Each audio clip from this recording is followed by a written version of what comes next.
In the 20th century, a handful of cities became legendary. Art, culture, and life itself burned brighter there, flamed by a tolerance that allowed eroticism, permissiveness, and sin to flourish.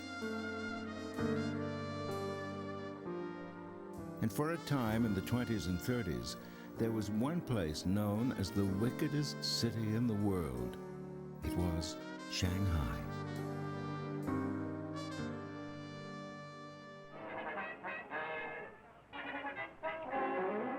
I'm in dear old Shanghai, and I'm dancing, sweetheart, with you. Shanghai. Its very name evoked a sense of the exotic, of danger and depravity. For the Chinese, Shanghai meant openness and modernity, the Paris of Asia. For tourists, Shanghai was the whore of the East. Shanghai acquired a reputation for being a city of sin. It was a supermarket of pleasure, not to speak of the drugs and other diversions you wanted along the way. You could get anything in Shanghai, anything for money. In the 20s and 30s, the sheer number of prostitutes, gamblers, and drug dealers who flourished in this city surpassed anything seen in other sin cities like Paris or Berlin. It was the standard port of call for adventurers from around the world. People came on cruises to Shanghai. It was so famous. It was an absolute place you had to stop.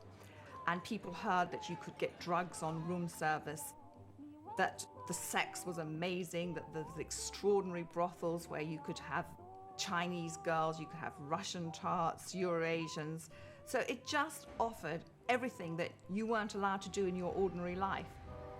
Annually, thousands of visitors came to sample the offerings of this, the world's most notorious port city. For some, like the legendary adventurer and journalist Emily Hahn, Shanghai allowed her to taste the forbidden.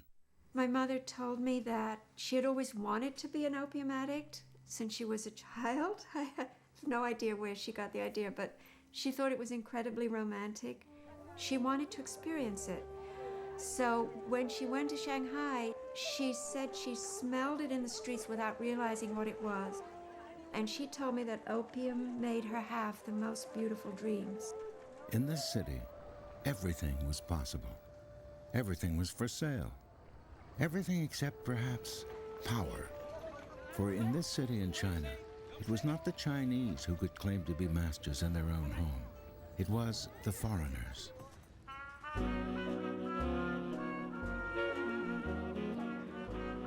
Foreigners could live a life of opulence and ease, oblivious to all that was around them, sheltered in a protective cocoon constructed of money and status.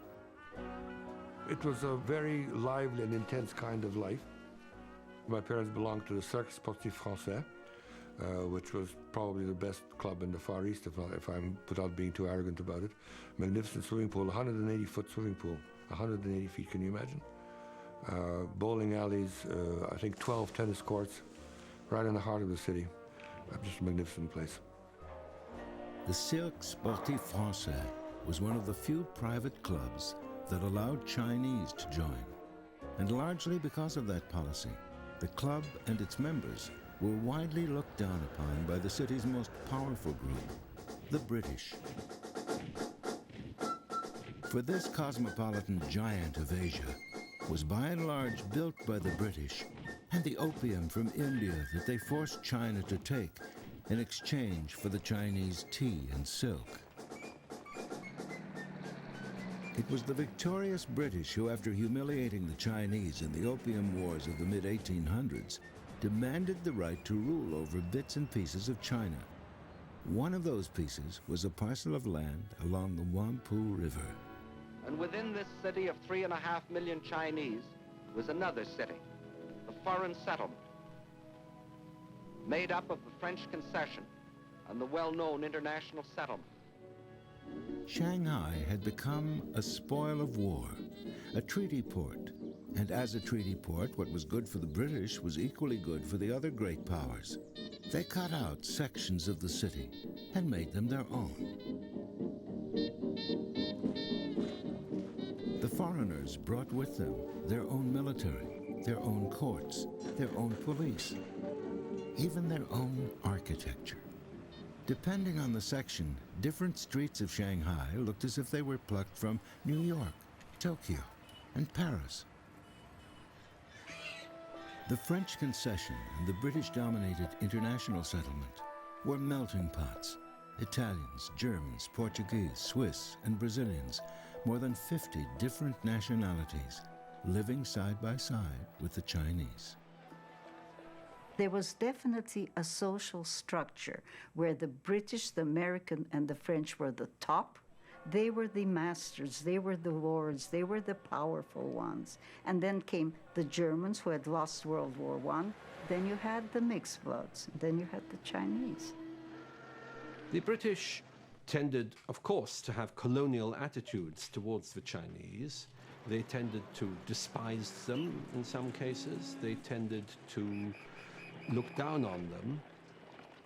Some of them learned Chinese, some of them became experts on Chinese culture.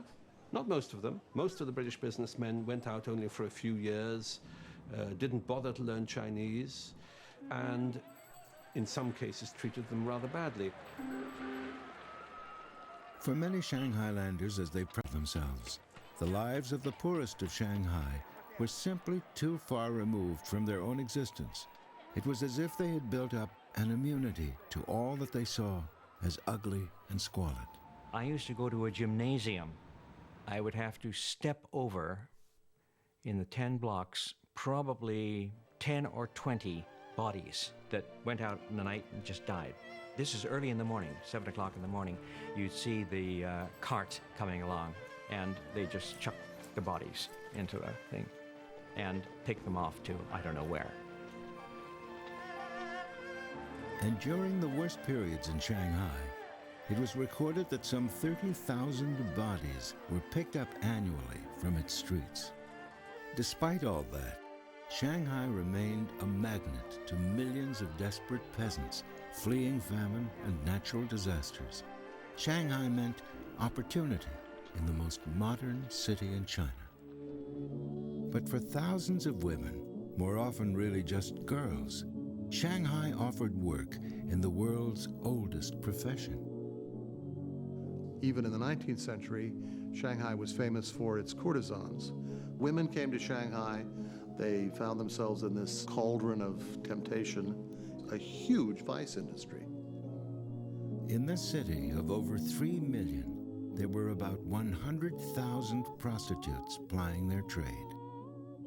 At the very bottom were the waterfront nail sheds. There were the pheasants or wild chickens who plied their trade on the streets of Shanghai. Then there were the taxi dancers who were prepared to offer a little something more intimate than the 3 dances for $1. And at the very top were the sing-song girls. But the most highly valued of all were the first-night virgins. And the Chinese brothels were quite extraordinary because they would, these very young girls of 12 and 13, that's what Chinese men liked at that time. And the center of excitement was not a beautiful face, was not their bosoms or their bottom or whatever, it was their feet. And they had these tiny bound feet of about 3 inches, which is excruciatingly painful. You had to bind a little girl's foot from the age of 6 or 7. But this is what the Chinese men loved, and they just liked playing around with these feet, and I don't think I better go into the details of what they did with those feet, but that's what they enjoyed. From the early days, when there was a ratio of 1 woman for every 10 men, prostitution was common and tolerated.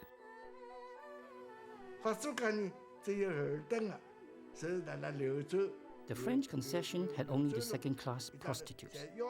They were cheaply affordable for $5 or $10. $10 guarantee a disease-free intercourse, whereas $5 could be a bit risky. But it was the British concession where the most expensive prostitutes were. While the international settlement might have had the highest-priced prostitutes, it was the French concession, known by the locals as Frenchtown, where the highest-class brothels could be found. Frenchtown With its villas, tree-lined streets, its boutiques, cafes, and nightclubs, was the chic and sophisticated place to live. One of the misconceptions about the French concession is that it was full of Frenchmen. In fact, the French were a minority in their own concession. There were no more than 2,000 or 3,000 Frenchmen. But other foreigners also liked to live in the French concession. Along with some 30,000 foreigners, Frenchtown was home for more than 1 million Chinese. And scattered throughout this teeming concession were scores of opium dens, flourishing under the not-so-watchful eyes of the French officials. The city was honeycombed with stashes of opium, literally. When you went to a casino, opium pipes were provided. When you went to many people's houses, that was part of the hospitality that was extended. Opium was permissible. It's almost like cigarette in our household. I mean, each time when a guest comes, we would offer a cigarette. For some guests, my father would offer opium. The opium dens, along with the countless casinos and brothels in the French concession, were run by a Chinese secret criminal society known as the Green Gang. There was a constant sense on the part of the French that they were living on top of a seething cauldron of a huge mass of Chinese whom they had no way of controlling. But one way they decided they would control it was by, if you like, farming out their police problems to those people who were more experienced with dealing with the underworld. And who was better experienced in dealing with the underworld than a member of that domain himself. Wang Jingrong, whose nickname was Pockmarked Wang, ran the Green Gang. He was also a French concession police detective. As a result, the French ended up by having their chief detective become the leading racketeer of the French concession and the leading policeman of the French concession. In Shanghai, police and gangsters are one and the same. Pockmarked Wang took under his wing a young street-savvy hustler named Du Yusheng. He too had a nickname. He had very large ears, and the Chinese often said that large ears are a sign of future success. But his ears were so large that he got the moniker Big Ear Du. It didn't take long for Big Ears Du to move up the criminal ladder. Shanghai had many criminal organizations, such as thieves and burglars. Du had connections with all of them. For example, if his friend's luggage was stolen when arriving in Shanghai, Du could quickly locate the groups responsible for the theft and get the stolen goods back. He controlled all of organized crime in Shanghai. He controlled the pickpockets, he controlled the burglars, he controlled all the gambling houses. He controlled all the vice in Shanghai. Above all, he controlled the opium trade. Big Ears Du became the godfather of crime in Shanghai, and the money from gambling, prostitution, drug trafficking, and protection rackets just kept pouring into the coffers of the Green Gang. In the late 20s and early 30s, it was estimated that 1/3 of China's entire income was under the control of Big Ears Du. One word from Du Yusan, and you were dead.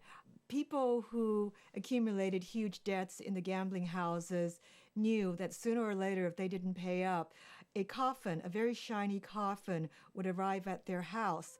You could expect to have your kneecaps broken. You could expect to have your hands chopped off.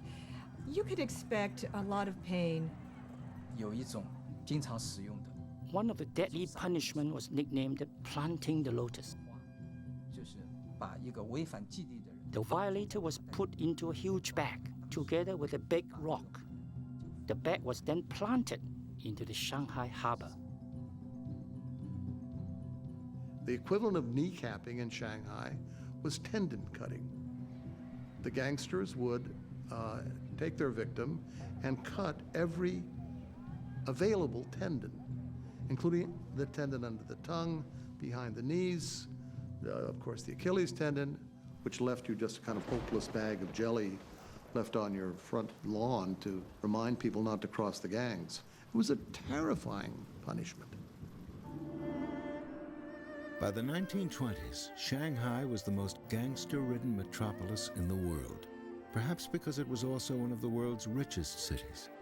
Shanghai, with its unalloyed passion for making money and its open-door policy, continued to attract an extraordinary collection of misfits, adventurers, revolutionaries, and dreamers.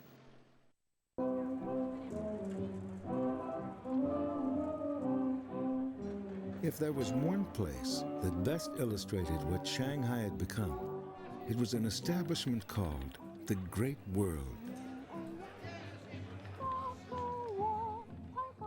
Once an emporium of family entertainment, it became a notorious night spot after being taken over by Shanghai's top detective and gangster, pockmarked Wong.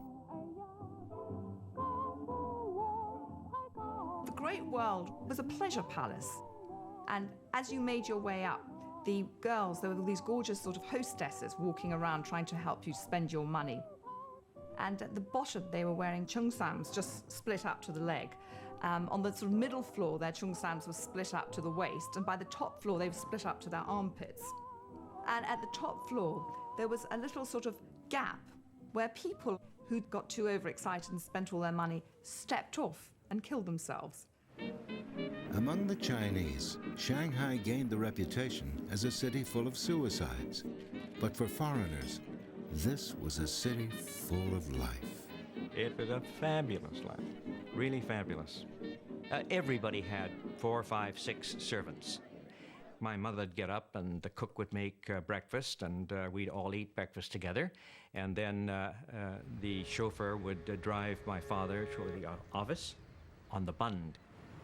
Then he'd come back and he'd pick my mother up, take her to the American Women's Club, and they'd play bridge all day. For many Shanghailander women, life revolved around their social clubs, where they could while the day away with their tennis, horseback riding, and mahjong. Pink gins in the afternoon and champagne at night completed a fruitful day. This life of indolent pleasure was made possible by an abundance of cheap female servants known as amas. You had a baby ama who took care of children and to whom foreign children got very, very attached because many of the foreign women really had very little contact with their children. Amas really brought up the children. Even prostitutes on the street who were sort of part of the scenery of Shanghai often walked around with their own ama. For Shanghailanders, this city was an idyllic romp, a heaven on earth, but a heaven built on a hell of unremitting labor. From the rickshaw pullers to the coolies toiling on the waterfront, Shanghai ran on the sweat of the Chinese, whether they be men, women, or children. My mother, the first job was working in the silk mill. Usually the silk mill employed 10 to 12-year-old girls. And later she told us the worst job, really worst job. Your fingers burning in the boiling water. And also you stood there all day long. And if you want to go to loo, you were not allowed to go. So quite a number of girls wet their pants. The gap between the very rich and the very poor was brutally visible in this city. It made Shanghai an ideal breeding ground, not only for proselytizing reformers, but also for idealistic revolutionaries. The Christian missionary movement in China was centered here, and in 1921, a handful of left-wing radicals gathered in Shanghai and founded the Communist Party of China. But it was the success of the Communist Party of Russia that would have a more immediate impact on Shanghai. when thousands of foreign refugees showed up one day in the city's harbor. The White Russians came to Shanghai en masse, as it were. Shanghai did not require passports, so anybody could go there who wanted to find asylum. These were White Russians fleeing the Soviet Revolution of the Red Bolsheviks. Some 20,000 White Russians flooded the city. They brought with them Russian culture and an appetite for caviar and vodka and little else.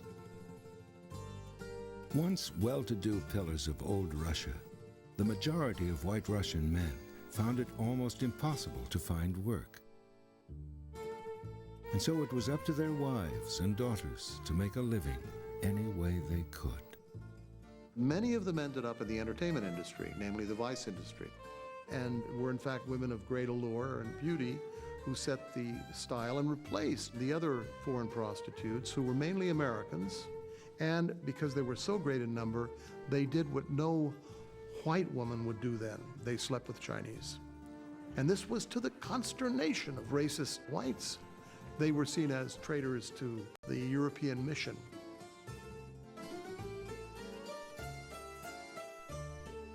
The White Russians were unlike any foreigners the Chinese had ever seen. They were poor. The men took on menial jobs when they could find jobs.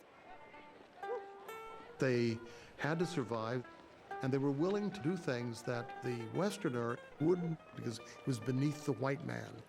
With no money, low language, and nowhere else to escape, some turned to begging, others to drugs and alcohol.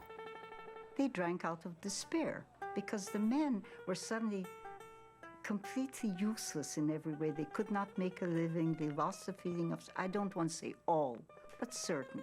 They served as bodyguards. They served as security men. The lucky ones, those who worked as bodyguards, protected Shanghai's elite, and that included the Chinese elite, who had managed to grab a share of the foreigner's life of extravagance. One of the most common crimes is kidnapping. It was, of course, the nightmare of the wealthy classes. And that's why bodyguards were so important. All those White Russians ended up carrying shotguns, standing around the gateways to these big mansions that the Shanghai elite had built. And among the most prized targets was an enormously successful gold trader and banker who daily gambled a fortune before eating his breakfast. My father was fearless. He can make $1 million in a day. And $1 million at that time, of course, is at least worth, 10 million today. And we used to keep about 3 cars. And in addition to the White Russian driver, we had another White Russian bodyguard. And my father used to carry a pistol, and he also had a bulletproof car. With dozens of abductions occurring virtually every day, kidnapping had become big business in Shanghai, and home security called for big solutions. My father got permission from the police department to mount machine guns on top of that house. Just a few blocks away from the banker's heavily guarded mansion lived another high-risk target for kidnapping and assassination. This was China's legendary political leader and revolutionary hero, Dr. Sun Yat-sen. But when he chose his personal bodyguard, he didn't pick a White Russian. Instead, he hired an adventurer, a card shark, and a streetwise hustler by the name of Morris Cohen. Cohen made his living in Canada on his wits. He was a con man, he played cards, he was a confidence man, he would sell fake gold rings.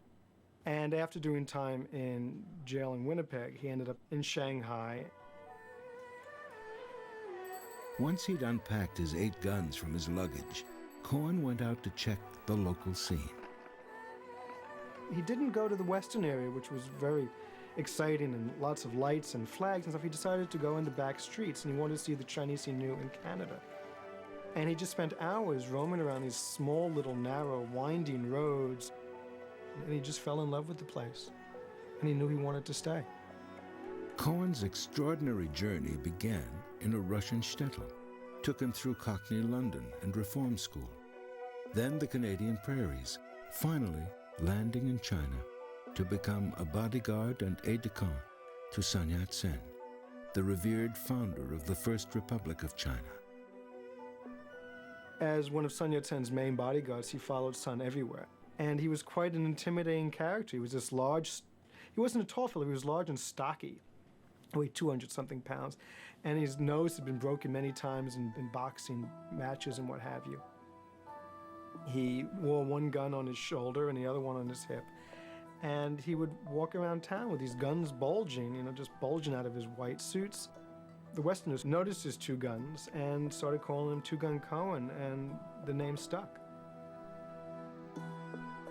To have such a close relationship with the Chinese, let alone a Chinese political leader, was a rarity among foreigners in China.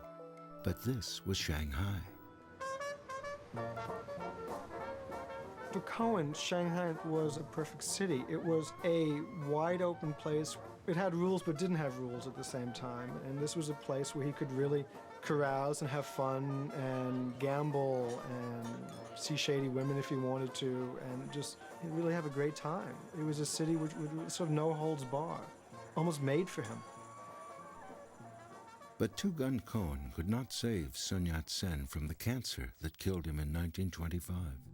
His death left a power vacuum, and Shanghai became the prize to be taken by whatever side came out on top. The left wing in the city, which was mainly dominated by the communists, carried out a series of strikes, taking over the Chinese portions of the city, throwing the good European citizens of the international settlement and the French concession into a state of near panic. In that spring of 1927, it looked to the foreigners that the communists had taken over the city. Their life of colonial ease and dominance was suddenly in jeopardy. Their city of nightlife became a city of sandbags, barbed wire, and armed foreign military force. Adding to their anxiety was news that a Chinese army, led by a young general named Chiang Kai-shek, was marching up from the south.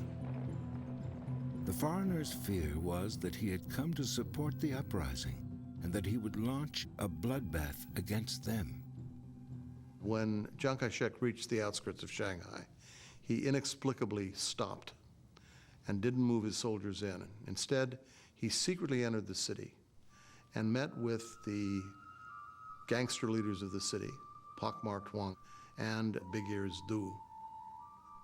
He cut himself a deal for $7 million from the bankers of Shanghai. They agreed that they would move against the left. Early in the morning of April 12, 1927, the citizens of Shanghai were awakened by the sound of gunfire. The gangsters under Big Ears Du attacked ferociously, shooting many on the spot, putting others into trucks and driving them out to execution grounds. This alliance between Chiang Kai-shek and the gangsters of Shanghai took the left wing totally by surprise. Thousands were killed. Anyone who was suspected to be a leftist, suspected to have any alliance with the communists, students were killed. It really was Du Yu-sun's crowning moment. He was the effective master of Shanghai. He was the puppet master. This massacre convinced one communist leader that the revolution could never be won in the corrupt cities of China, but only out in the countryside. His name was Mao Zedong. For now, though, Mao was of no concern to the citizens of Shanghai. Life returned to normal, and the Shanghailanders returned to the thing they did best: make money.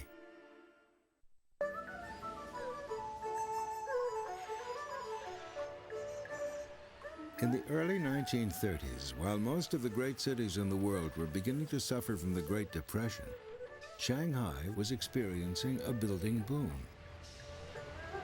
Shanghai changed constantly, and its impetus was attributable to an overwhelming desire by the population here to be modern, to be the cutting edge, to be better than any other place.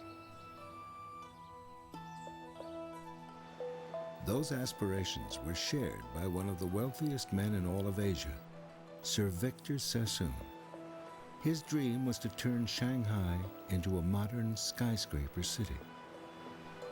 Victor Sassoon was a very wealthy Iraqi Jew who'd come to Shanghai and who just transformed the business of the city. The name Sassoon was associated with Shanghai since the time they were one of the city's largest traders in opium. 4 generations later, Sir Victor Sassoon, with his proper British upbringing and posh hereditary title, came to Shanghai to enlarge the family fortune. This time, though, it would be through real estate. He decided to build the finest hotel in all the world and do it on the most expensive real estate in Asia, the corner of Nanking Road and the Bund. As soon as the doors of the Cathay Hotel opened, it started attracting the luminaries. Noel Coward was one of the first guests. He couldn't attend any of the inaugural parties because he had come down with the flu. Instead, he stayed in his hotel room and wrote Private Lives. A few floors above was the Cathay Ballroom, where Sir Victor threw some of the most lavish and outrageous parties Shanghai had ever seen. He gave the most extraordinary parties, most of them fancy dress parties, for instance the shipwreck party, and everyone had to come as if they'd just been caught as the boat went down.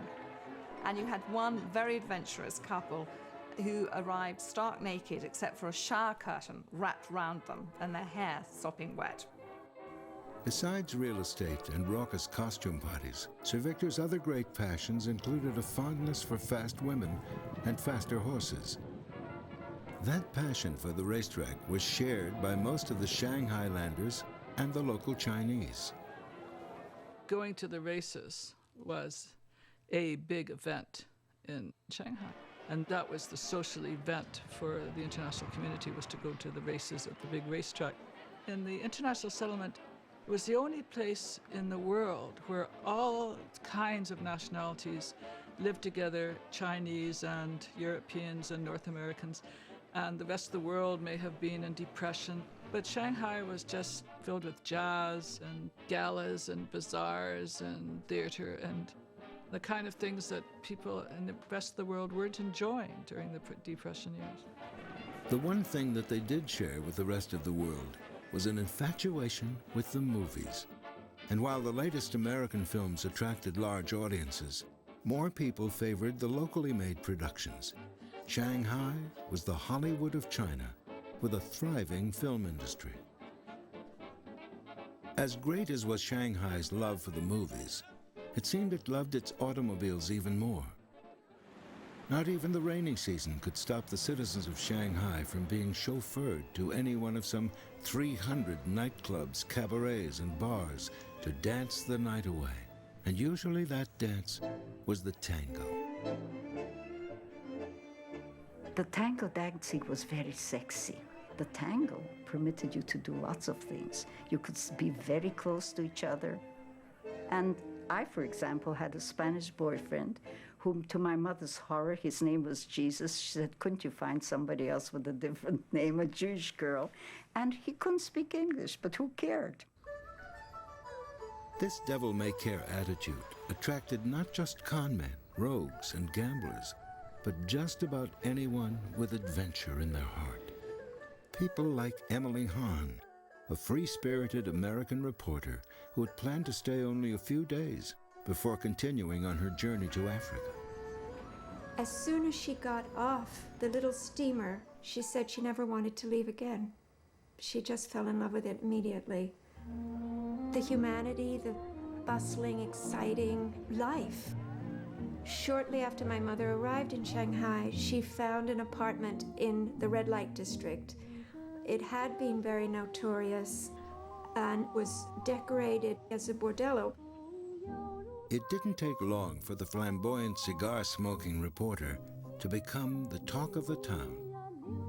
She was walking by a pet store one day and she saw this gibbon, and he was very, very beautiful. She had fallen in love with him, and she kept him for years, and he was like her baby. She named him Mr. Mills, and the two of them became an inseparable couple on Shanghai's social scene. And she would go everywhere with Mr. Mills draped around her, which was not so good news for men because Mr. Mills was incredibly jealous and bit any man that came near Emily. I sometimes think she had fun shocking people. She never cared anything about what anybody said, at all, ever. She was fascinated with the seamy side of life. She enjoyed rubbing shoulders with prostitutes. As a lark, one night, she got all tarted up and went to the brothel and didn't actually engage in any sex, but talked with customers, and she wrote about it. News of this freewheeling single woman soon reached Shanghai's wealthiest bachelor, Sir Victor Sassoon. Shortly after their first introduction, Sir Victor invited Emily to his home. One of Sir Victor's hobbies was photography. He loved to take candid shots of the ladies of Shanghai. Emily Hahn, ever the exhibitionist, was only too happy to pose for him. Emily Hahn and Sir Victor became lovers. She had many relationships in Shanghai. She was sexually liberated. It was why she was comfortable in Shanghai, because there weren't as many taboos sexually. There weren't as many social taboos. But there was still one line that most Shanghailanders would never dare to cross. In those days, the Chinese and the Europeans led fairly separate existences. And Emily went to one of those rare mixed parties. And there was this very beautiful Chinese there. He was from a very wealthy Chinese family. He was a poet and he was a publisher. Well, before the end of dinner, the two of them had just got up and left together and started a notorious affair. She fell in love with Sin Mei. They were both artists. He was married, so she was like I don't know if concubine is the right word because she didn't depend on him financially, but apparently that was fine with Sin Mei's wife. Sin Mei also introduced Emily Hahn to the big smoke, opium. And then they asked my mother, would you like to try? And she said, absolutely, I want to try.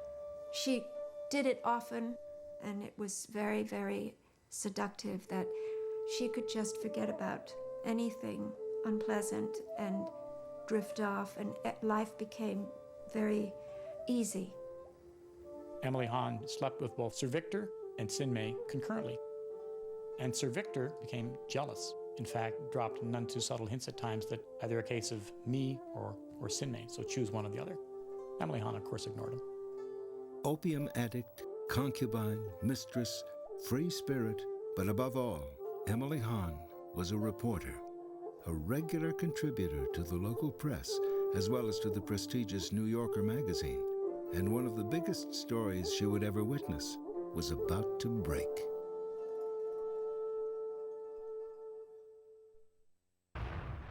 In 1937, Japan was at war with China, and once again the sound of Japanese bombs could be heard across the city. A few years earlier, in a brief but deadly skirmish, Japanese forces, intent on taking over the Chinese section of Shanghai, had for the first time in history directed aerial bombardment upon civilians. The biggest fire I ever saw in my life. The sky was bright red, you know. We were worried the fire might catch our houses. That's the worst part. I don't know how many people were killed. And yet, throughout all the bombings and shellings, the Japanese were studiously careful not to touch either Frenchtown or the international settlement. Foreign journalists, and Emily Hahn was no exception, sat in the Cathay Hotel, had drinks, and watched the Japanese gunboats in the harbor bombarding the Chinese area off behind. It was like a fireworks display. The international concession and Frenchtown remained untouched until one steamy August Saturday, when inexperienced Chinese pilots accidentally launched bombs right into the very heart of Shanghai. The first bombs landed near Sir Victor Sassoon's beloved Cafe Hotel. Hundreds were killed or injured. Minutes later, another Chinese bomb struck pockmarked Wong's notorious pleasure palace, the Great World, and thousands more died there. That was a day which was described later as one of the worst civilian casualties in the world up to that time. Thousands of people were killed or injured, and my father was one of the members of the volunteer corps who had to go out and stack up the bodies like cordwood and get them out of the city. By the end of that summer of 1937, a powerful Japanese army occupied all the Chinese sections of the city, turning the international settlement and French town into islands of refuge. Outside their borders was a lawless hell on earth where abductions, torture, and death became commonplace. This part of Shanghai became known as the Badlands. Badlands, of course, calls up to mind the Badlands of the American West when anything went. And that's exactly what happened in the Badlands. All of the rules and regulations that had governed urban gambling, prostitution, even the drug trade in the French concession or the international settlement went by the board. Shanghailanders who for so long were accustomed to wielding power and expecting respect and deference were now experiencing something entirely different. I remember the barbed wire at the end of the street and the Japanese soldiers that were always present. And the Japanese soldiers used to train their machine guns on we twins as we played in our yard. It was very unsettling for my mother to see the Japanese soldiers with the machine guns on we kids. Soon the Shanghailander women and children were told to leave their beleaguered city.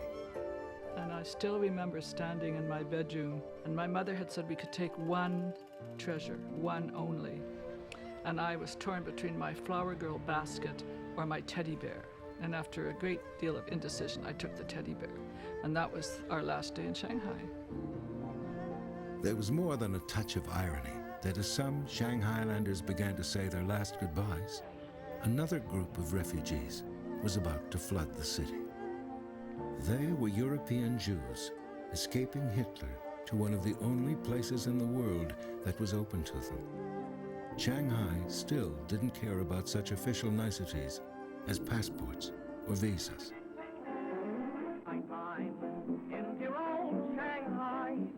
But the Shanghai, which had managed not only to survive, but flourish in this uneasy mix of Chinese and foreigners, of corruption and religious rectitude, of poets and revolutionaries, that Shanghai was coming to an end.